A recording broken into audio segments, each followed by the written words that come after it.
Ganito appeal ka Facebook para i-delete ang mga na-block natin sa Facebook. Gusto mong matutunan? E-tap ang follow button sa tabi ng pangalan ko para lagi kang updated sa mga bago nating mga videos.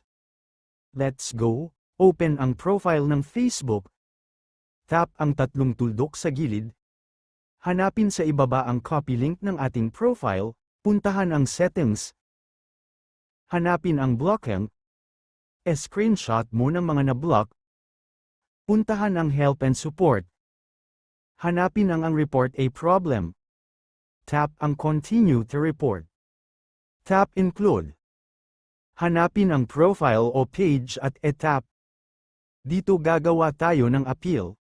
Dear Facebook team, I would like to remove blocking without unblocking them. Thanks Facebook team. Copy-paste sa ibaba ang profile link natin. Ilagay natin ang screenshot sa mga na-block. Tap mo ang sign na plain para mapadala ka Facebook. Disclaimer, only Facebook can remove blocklist.